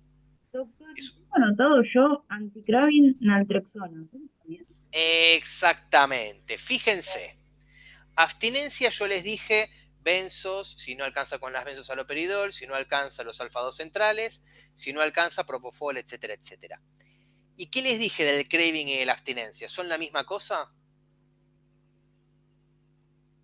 No. No, no son la misma cosa. Son patologías distintas. Como son patologías distintas, que tengan tratamientos distintos es algo lógico, ¿sí? Entonces, la naltrexona se da para craving. ¿Por qué? El alcohol en forma indirecta provoca aumento de la liberación de endorfinas en el circuito de recompensa. Ese es uno de los mecanismos por los que genera la adicción, ¿sí? Es un mecanismo indirecto que tiene el alcohol, es por el efecto GABA que tiene. Por eso si uno da naltrexona, uno bloquea hasta cierto punto el craving y también bloquea la gravedad de las recaídas. Hay muchísimos de los pacientes con adicciones que recaen. Lo que pasa dando naltrexona es que si el paciente recae, va a recaer con menor gravedad en general, ¿sí? Pero está muy bien, se da para craving y fíjense que no se da para abstinencia alcohólica. ¿Por qué? Porque el craving y la abstinencia alcohólica son dos patologías distintas, ¿sí? Proponer naltrexona para la abstinencia alcohólica es como proponer, no sé, furosemida para una ACV, no tiene nada que ver. Profe, ¿y el ácido fólico y el magnesio complejo B, eso también? El ácido fólico, el complejo B y la tiamina sirven en pacientes crónicos que se tengan que internar, o sea, que tengan consumo de alcohol crónico que se internen. ¿Por qué? Por todo el déficit nutricional. La tiamina especialmente por la posibilidad del Wernicke-Korsakoff. Eso algo les dieron en clase, no hablaron de Wernicke-Korsakoff. ¿Llegaron a hablar? Porque era una clase larga, capaz no Mm, llegaron. no, no creo. Los pacientes No me acuerdo. crónicos con consumo de alcohol crónico tienen un déficit de tiamina que tiene que ver con que no la absorben tan bien y con que aumentan también su catabolismo, su utilización. Y el déficit de tiamina puede provocar el síndrome de Wernicke-Korsakoff, que provoca primero una encefalopatía de Wernicke, que es un cuadro de nistagmo, coma y delirio, ¿sí? Que es de diagnóstico diferencial muy difícil con la abstinencia alcohólica grave, ¿sí? Y el problema es que es un cuadro que es episódico, es un cuadro que sale, entra el Wernicke, y en algún momento hace la psicosis de Korsakoff como secuela.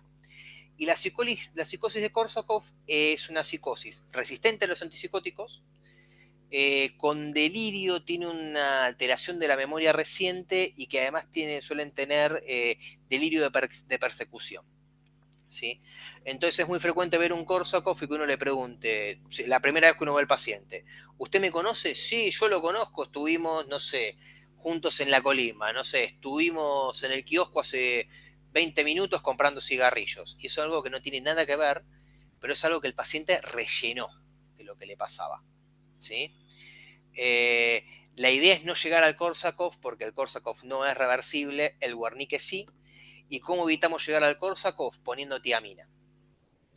Y un paciente que hace una abstinencia alcohólica es un paciente que es candidato a hacer un Wernicke-Korsakoff porque tiene todas las posibilidades de estar malnutrido y de tener un déficit de tiamina. Entonces, por protocolo a todos se les pone tiamina. Pero si ustedes ven, por ejemplo, en clínica médica, un paciente que no tiene abstinencia alcohólica y que tiene una cirrosis, muchas veces también se le pone un aporte de tiamina, como un aporte nutricional por lo mismo. ¿Bien? Profe, entonces, perdón que te pregunte tanto. ¿No? La psicosis de Korsakoff, ¿en qué caso se da? ¿Sería como el caso más grave? Claro, en realidad es una secuencia. Primero aparece el Wernicke y en pacientes en los que no se resuelve el Wernicke aparece el Korsakoff. El Wernicke aparece como en brote. Si el paciente medio que se brota, mejora un poquito, se brota, mejora un poquito, qué sé yo, y eventualmente termina apareciendo el Korsakoff. Es más bien secuelar el Korsakoff. Entonces es una secuela de la abstinencia. O sea, el paciente tiene abstinencia y lo primero que aparece No sería... necesariamente, Ah, no. Tenemos tres cosas. La abstinencia alcohólica, que es este rebote de neurotransmisores. Tenemos el déficit de tiamina que puede provocar el Wernicke-Korsakoff, bien, que provoca primero la encefalopatía de Wernicke y después la psicosis de Korsakoff. Y tenemos el craving, que es algo que no tiene nada que ver con ninguna de las dos patologías. Eso es lo complejo del alcoholista crónico. El paciente que consume alcohol crónicamente puede tener un montón de cosas. Puede tener alteraciones renales, puede tener cirrosis, y a nivel toxicológico puede tener abstinencia alcohólica, puede tener craving, que es un deseo patológico de tomar alcohol, y puede tener el síndrome de Wernicke-Korsakoff. Pero son todas enfermedades distintas que pueden afectar al mismo paciente al mismo tiempo. el Korsakoff entonces es en crónicos, en alcoholistas crónicos. Exactamente, el Wernicke-Korsakoff es bien de alcoholista crónico, pero es una complicación más del alcoholista crónico, como la cirrosis alcohólica. Ok. ¿Ok? Una consulta para ver si entendí. Entonces, el anticraving se utiliza en la naltrexona y lo que hace es un tratamiento que se da al paciente crónico que sigue consumiendo. La idea es que reduzca su consumo periódicamente. Claro, lo ideal en realidad es que uno cuando empiece en naltrexona sea el paciente que ya quiere dejar de consumir, ¿sí? Y que uno lo haga en un paciente que tiene cero alcoholemia y que actúe ayudándolo a no recaer en realidad, ¿sí? Ese es el objetivo del uso de naltrexona, mejorar un poco ese deseo de consumo y ayudarlo a manejar. Es parte también de un esquema de medicación que se le da a los pacientes con craving. Perfecto. ¿Y después el disulfiram como algo inducido se utiliza o no se usa? No, es un tratamiento viejo, es igual que el vómito provocado.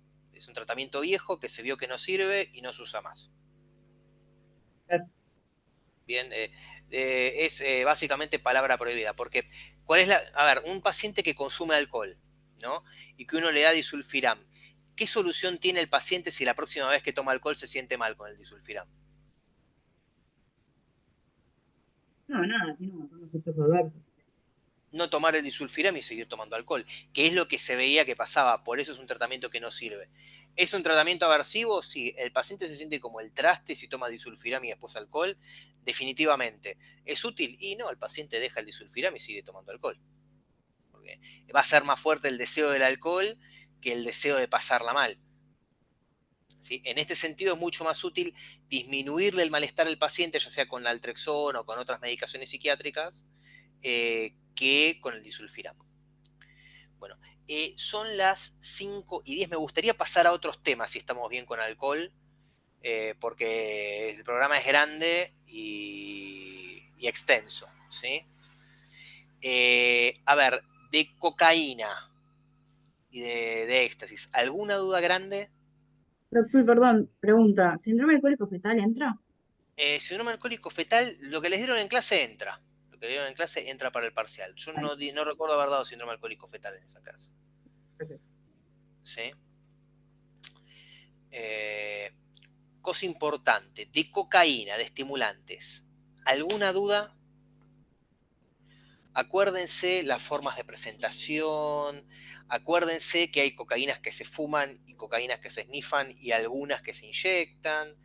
Acuérdense que tiene dos mecanismos de acción, el bloqueo de los receptores de sodio y la inhibición de la recaptación más que nada de noradrenalina, pero también de dopamina y serotonina. Entonces, predominantemente simpático mimético, pero puede ser serotoninérgico, ¿sí? Acuérdense que es arritmogénico, acuérdense que puede causar infarto, acuérdense que puede causar ACV, tanto isquémico como hemorrágico, acuérdense que puede causar convulsiones estatus epiléptico. Acuérdense que esas 4 son las grandes causas de muerte que nos preocupan, ¿sí?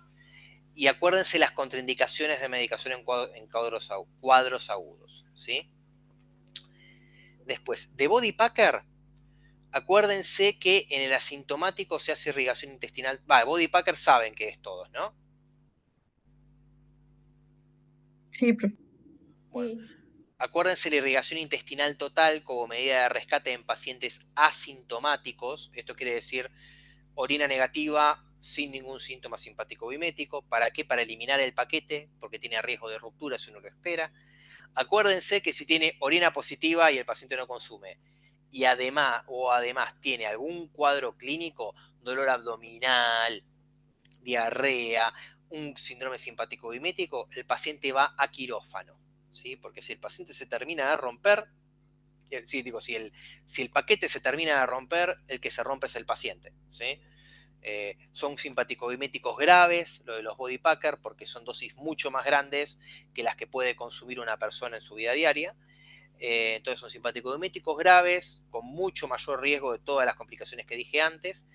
Y a las complicaciones se les puede agregar la isquemia con necrosis intestinal, con perforación intestinal e inclusive con muerte súbita. Entonces son pacientes muy graves los body packer cuando son sintomáticos, ¿sí?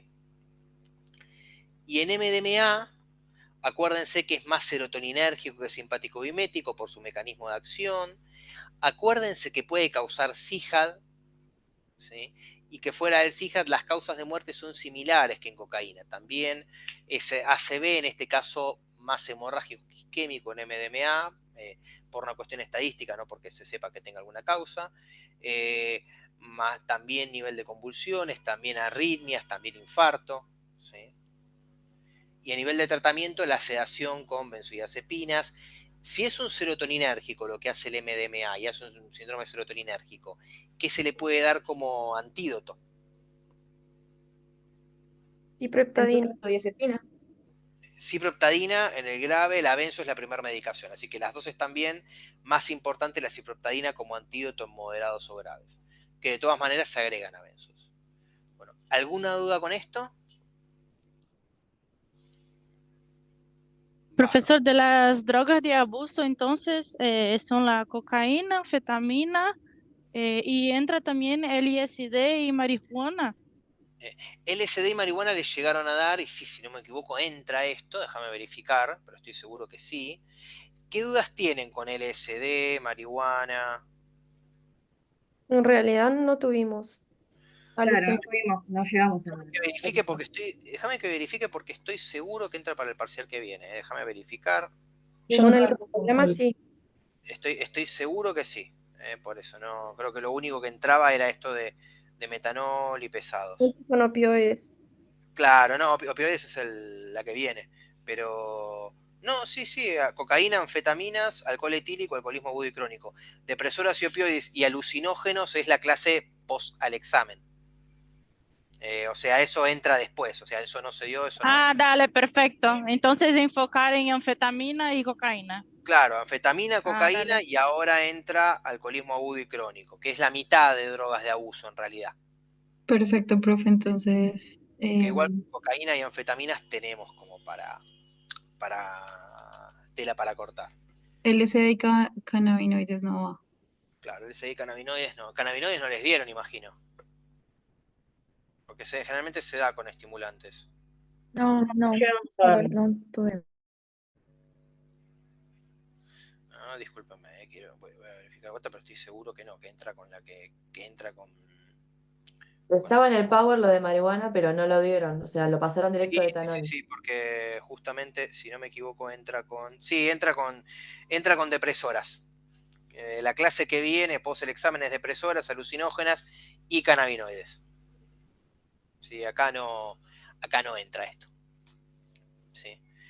Bueno, ¿alguna duda con esto? Que estos son temas grandes, se va a haber preguntas de cocaína, de éxtasis, etcétera, etcétera. Tengo una duda de lo que es la etilcocaína. ¿Es únicamente cuando se mezcla con alcohol y es el metabolito activo que tiene mayor vida media, puede ser? Tiene mayor vida media y mayor cardiotoxicidad, pero es literalmente eso. Es el problema de los pacientes que que asocian consumo de cocaína y consumo de alcohol etílico. ¿Cuál es el problema? Muchos pacientes que consumen cocaína toman cosas para bajar. Es el paciente que toma un estimulante y toma un depresor para bajar los efectos malos del estimulante. Y hay pacientes que lo hacen combinando con alcohol y el problema es mayor cardiotoxicidad, mayor riesgo de arritmias, mayor vida media por este metabolito. Claro, y yo leí también que estaba el etileno y decía que era lo mismo. ¿Es lo mismo o son dos cosas distintas? Sí, sí, cocaetileno o etilcocaína es lo mismo.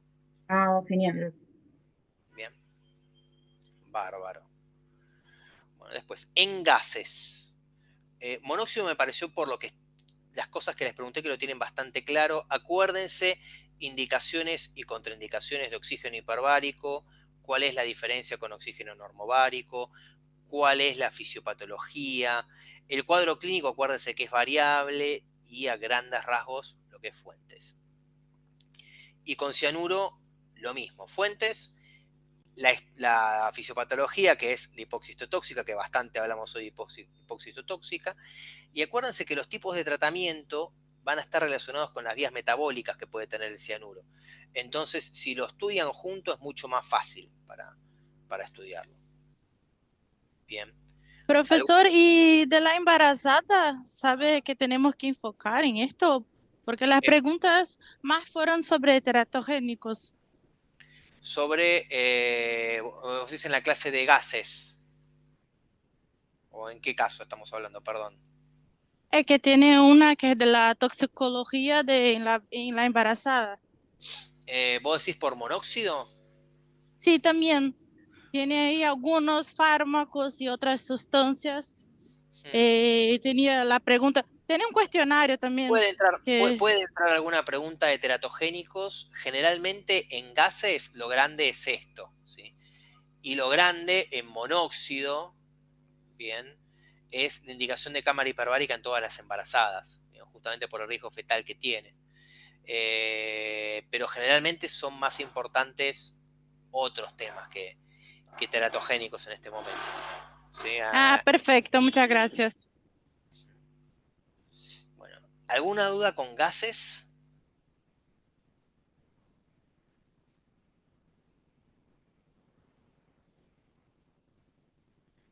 Bien. Y después en toxindromes. En toxindromes, de cada síndrome, que esto igual un poco se repite a medida que vamos... es ese segundo tema de hidrocarburos. De esa clase lo más importante, de lo de eco, embrio, etcétera, etcétera, de embriotoxicidad, lo más importante es hidrocarburos. Ese es un tema secundario. Léanlo, pero léanlo al final. Sí, ahí está, porque es la actividad la segunda de la clase de hidrocarburos. Bueno, de síndromes. Bien.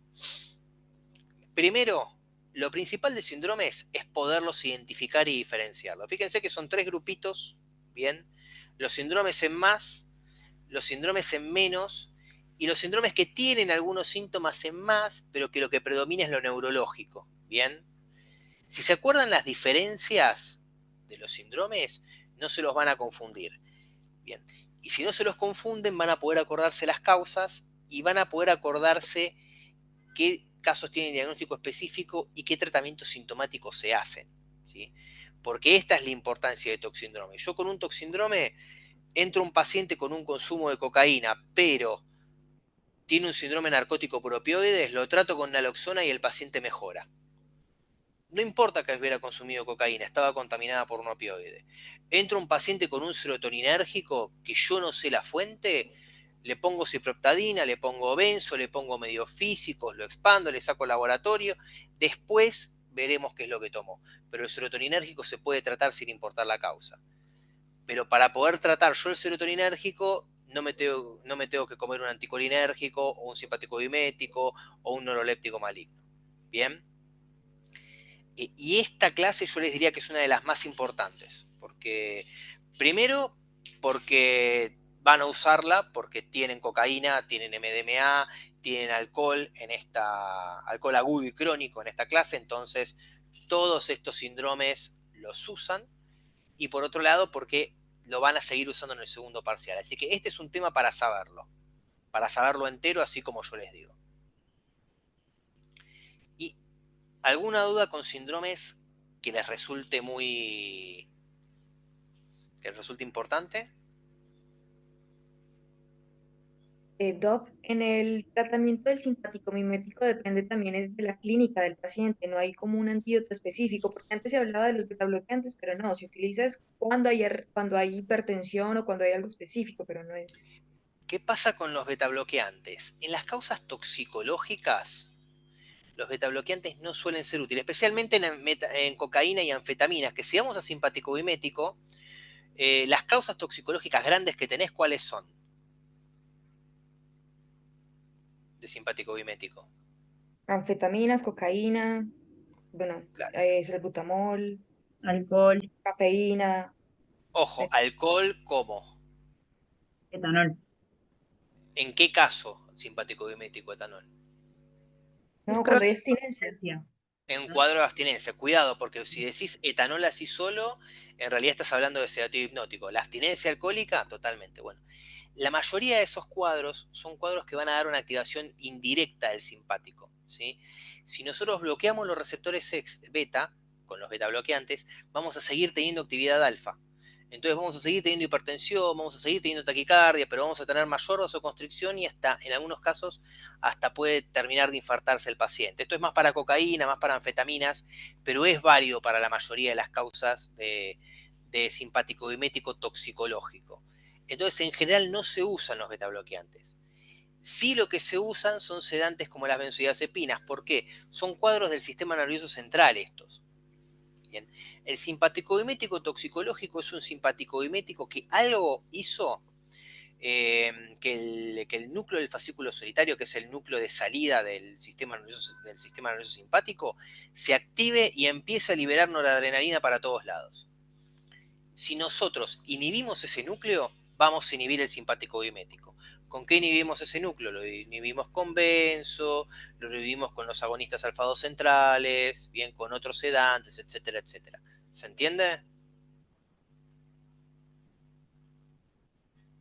Sí, sí, total, ahora ya entendí. Por eso damos benzo de entrada en simpático mimético y de hecho un paciente que viene por una intoxicación por cocaína con síntomas capaz no tan graves, por ejemplo el paciente está lúcido pero está algo paranoico, tiene algo de molestia, algo de temblor, muchas veces con una sola ampolla de lorazepam ya se duerme y no hace falta pasarle más medicación si no es un cuadro grave. Bien, y no nos pusimos a pensar si pasarle un betabloqueante para bajarle la presión ni nada, simplemente con la sedación alcanza. Lo mismo vale para el serotoninérgico. El anticolinérgico tiene su vuelta porque tiene su antídoto, que es la fisostigmina. ¿Sí? Y al estudiar, esto se los pido por favor, fíjense anticolinérgico y anticolinérgico. Divídanlos bien. Un error muy frecuente es confundirse el anticolinérgico con el colinérgico cuando son exactamente el síndrome opuesto. ¿Bien? Entonces, presten atención, fíjense que la atropina puede dar el anticolinérgico y se va a usar como antídoto para un colinérgico, y el antídoto del anticolinérgico, que es la fisostigmina, si uno se la da a un paciente que no tiene síntomas, puede generar un síndrome colinérgico, porque es inhibidora de la colinesterasa, ¿se entiende? Sí. Entonces, estos son dos síndromes que son una simetría, ¿bien? Uno está de un lado, otro está del otro, son completamente opuestos. Y lo más importante con las cosas que son completamente opuestas es no confundirse la izquierda con la derecha. Sí, eso es lo principal que les conviene hacer para no tener errores graves. Bueno, ¿alguna duda más con toxindromes? Doc, como para generalizar, entonces, simpático mimético y anticolinérgico, la gran diferencia es que uno es húmedo y el otro seco, el anticolinérgico seco. Sí, hay ¿Y algunas diferencias más, pero es una linda diferencia esa para pensar. qué otras? Por ejemplo, porque me cuesta a veces como ver qué otras diferencias. Y Fíjate, el anticolinérgico, ¿qué pasa a nivel gastrointestinal? ¿Qué pasa a Generan nivel de hilio, la ¿no? vejiga? Tiene hilio y a nivel de la vejiga constipación, claro. tiene globo Retención, vesical. retienen. Claro, tiene hilio y tiene retención aguda de orina. El simpático mimético no tiene ninguna de esas dos cosas. Esas son dos diferencias que son grandes. Después no tiene por qué tener la piel caliente el simpático mimético. Puede tener algo de hipertermia, pero es raro un simpático mimético solo que venga con 40 grados de temperatura. En cambio, un anticolinérgico puede venirlo tranquilamente, ¿sí?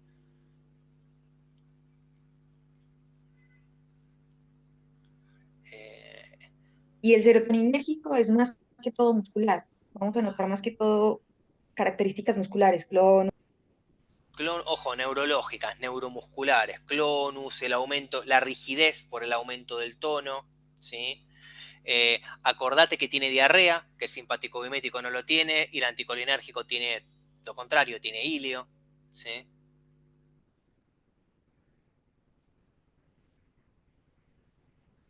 Bien, eso literal lo que les conviene hacer es hacerse un cuadrito comparando y las diferencias saltan solas, no se van a equivocar. ¿Alguien tiene alguna duda más con esto? Porque quedan un par de minutitos que me gustaría discutir un poquito de medidas de rescate, que es como el otro gran tema que me parece que conviene que lo repasen para todos los parciales, no solo para este.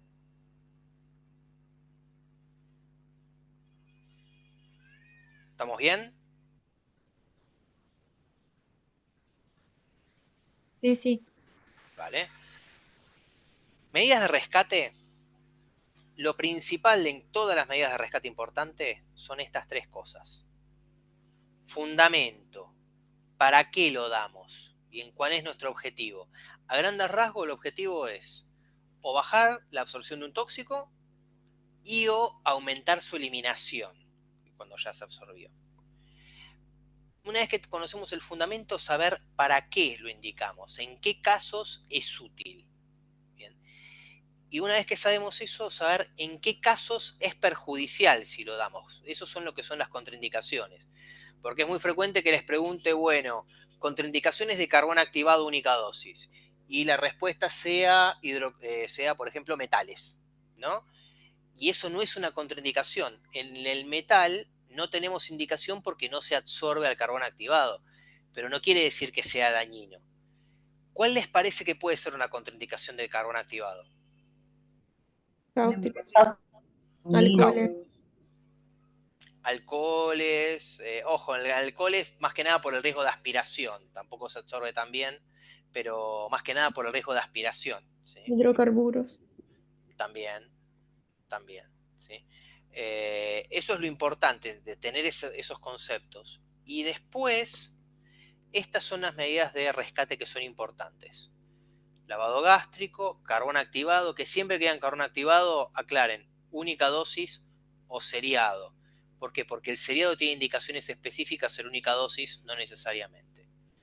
La alcalinización urinaria, la eliminación extracorpórea, diálisis, perfusión, plasmaféresis. En este caso traten de acordarse algunas indicaciones en general, pero lo que van a ver es que ya empezaron a aparecer, por ejemplo, indicaciones de hemodiálisis, ¿no? Hoy charlamos dos, estuvieron charlando también otros días. Bien. ¿Se acuerdan alguna indicación de carbón activado, por ejemplo? ¿De diálisis o carbón activado? De carbón activado, porque ya de diálisis algo hablamos.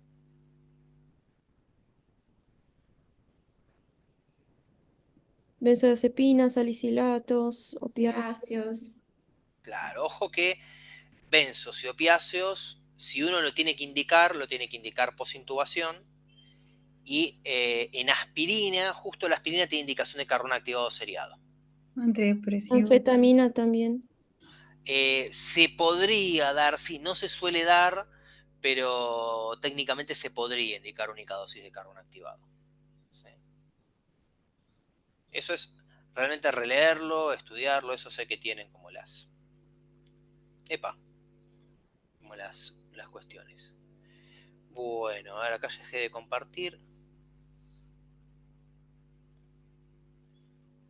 Está bien, esto se está grabando. Bueno, son 5:30, o sea, estamos en hora. Yo les quiero preguntar si les quedó alguna duda, algo que quieran comentar. Yo tengo una duda con respecto a hidrocarburos. Cuando tomaba omeprazol y se le inyectaba omeprazol o Reliberan, Y ¿eran Reliberan, sintomáticos? ambas dos. Cuando vos tenés un paciente con una ingesta de hidrocarburos, ante el mínimo síntoma gastrointestinal que tenga, vos le das la dosis de omeprazol y de Reliberan. ¿Por qué? Porque el objetivo es bajarle la molestia, porque si vos le bajás eso, no solamente va a estar más cómodo el paciente, sino que además tiene menos riesgo de vómito y por lo tanto menos riesgo de aspiración. Bien, ese es el objetivo en hidrocarburos de darlo. Y es solamente en ingesta. Si es un paciente que, no sé, estuvo expuesto a humo de incendio, que además de monóxido de cianuro tiene hidrocarburo, no tiene mucha indicación porque no va a tener algo gastrointestinal. Gracias. Escucho que hablan, pero no sé si es que... En esos casos, por ejemplo, el sucralfato, ¿eso no sería efectivo? Se podría dar sucralfato también, no estaría mal. Sí, no. Pero en general lo que se da es omepra y... ¿cómo se llama? Reliberan. Acá veo que hay una duda sobre uso de pralidoxima para receptores nicotínicos. En realidad no está bien dicho así. La pralidoxima se da en algunos casos de síndrome colinérgico, ¿sí? Se da, pero no se da para cambiar algo en receptores nicotínicos. Lo que se da es para recuperar la acción de la acetilcolinesterasa. ¿En qué? En caso de órganos fosforados, ¿sí? La pralidoxima es un caso de un antídoto que es específico para un tóxico, que es específico para órganos fosforados. Porque el mecanismo que tiene es la inhibición irreversible de la colinesterasa, el órgano fosforado, que se revierte únicamente con la pralidoxima dentro de las 24 horas, más o menos, 24, 48 horas. Lo otro que sí se da que sea para muscarínicos en caso de síndrome colinérgico es la atropina, ¿sí? Que se acuerdan cuál es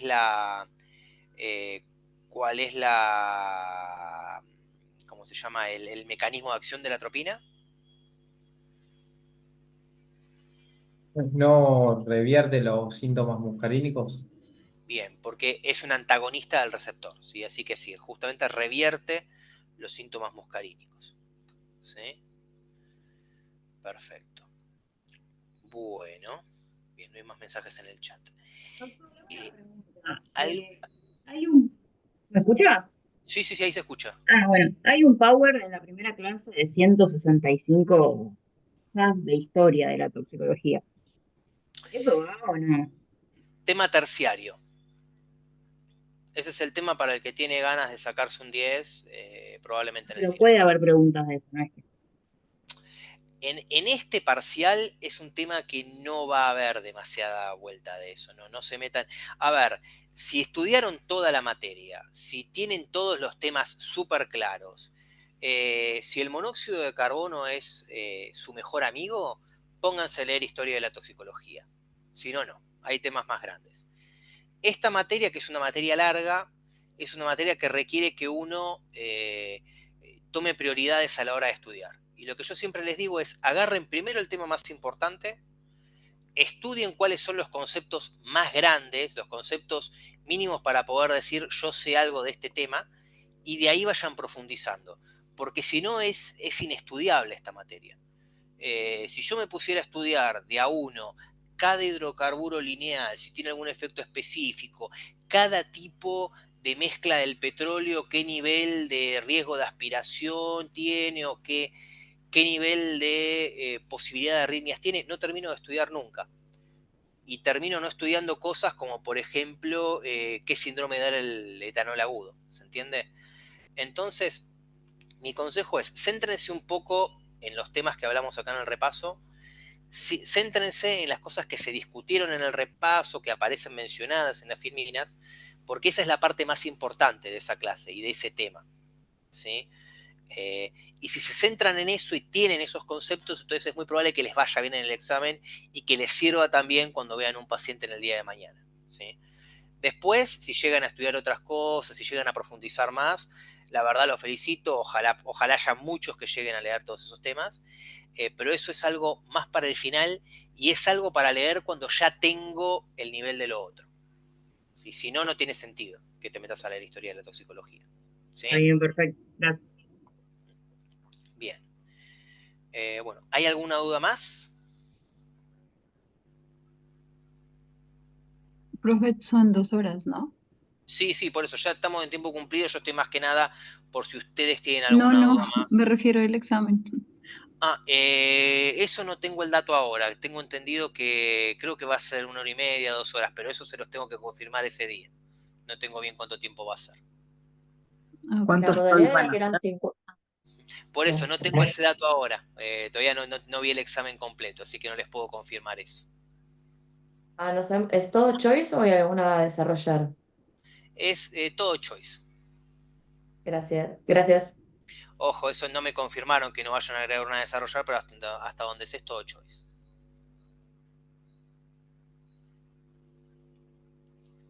Bueno, igual hay una cosa, la metodología es algo secundario. Si uno tiene estudiado los temas y lo sabe, la metodología no tiene nada que ver. Y en eso quédense tranquilos que no va a haber cosas raras. El choice lo vamos leyendo todos, vamos comparando, vamos buscando que no haya respuestas confusas ni ambiguas. Y si llegara a darse el caso que se escapara alguna respuesta ambigua o confusa, generalmente lo que se hace es dársela correcta a todo el mundo, anular la pregunta. No es una pregunta que les vaya a restar puntaje esa, ¿sí? En ese sentido, quédense tranquilos. ¿Bien?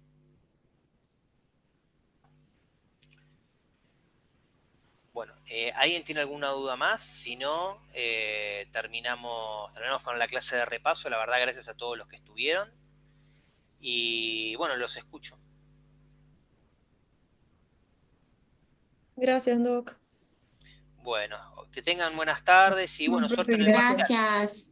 Gracias. Doctor, Gracias, doctor. Chao, Doc, muchas gracias. buenas Última tardes. pregunta, tratamiento serotoninérgico si no mejora con... Justo tiré una pregunta ahora en el choice.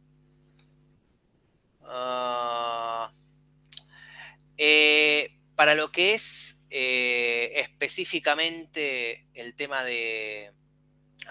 ahora voy a responder esta última pregunta en el foro. Buenas tardes. Chao, doctor, gracias.